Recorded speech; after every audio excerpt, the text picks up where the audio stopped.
I had a music question for y'all. What's up? Sure. So I was listening to the new Kwame album. Okay. Because I wanted to. I love how much you love Kwame.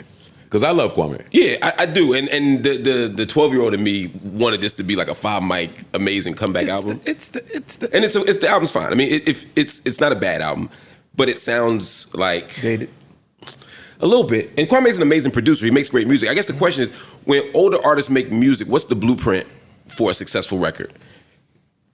Getting up with somebody that's current, right? I don't think there's a blueprint for a successful record. I don't believe that. Okay. Say more. Like so a rapper who we admire, we love, it says Joe Budden, Parks, yeah. I'm coming out right now with a new record.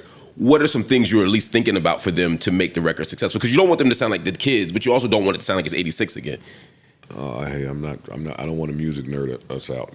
I'm hearing this differently. It's a case by case basis. I would ask what that person deems as success.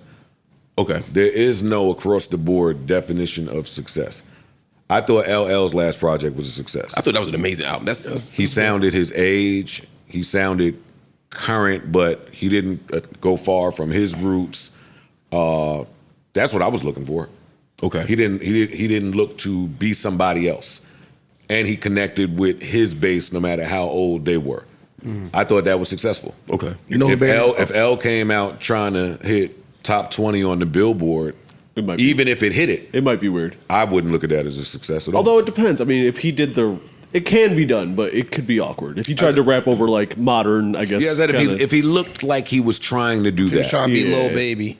Yeah, that would sound the way. You know who's pretty good at doing that? But he don't really get the credit. Busta. When like his last 2 projects he dropped were good projects. He don't get the commercial success and the Billboard and all of that, but it sounds like I'm still being me today. I think a better example for me would be Fat Joe. Fat Joe. When was it? I don't even know. I mean, it's been a while since he had another hit, but he's probably got another one. I'm just talking about projects. I don't remember his last. I'm just talking about like he always managed to get one out that's dope and doesn't sound like it's trying. It sounds modern, but it doesn't sound like it's trying to be modern. All the Way Up was the last one? I mean, like commercial success. No, that was his last hit. That's last hit. That's a hit. But Fat Joe has released. He's released music. Yeah. Shout out to Fat. Fat Joe knows how to make music. Yeah, he does. Yeah. You can hear that. A lot of it's production too, like getting good music and like executing it well, especially from like legends. It really is hard to listen to a legend over like really bad production and really bad mixes. Well, that's what I didn't like about a lot of times. That's what I like about Rakim's last album.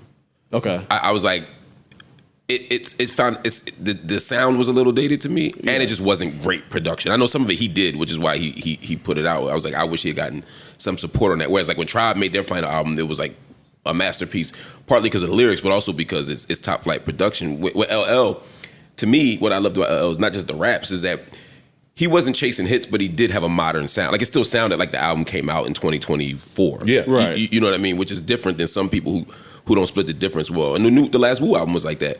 So I'm always trying, but then I see so many people swing and miss. And while we naming all these old niggas, I mean, Nas. I was waiting for him to stop. I was going to say Nas kind of set a blueprint for that almost. And I got with a current producer. Right. Where I could still be me. The key important part is still managing to be you.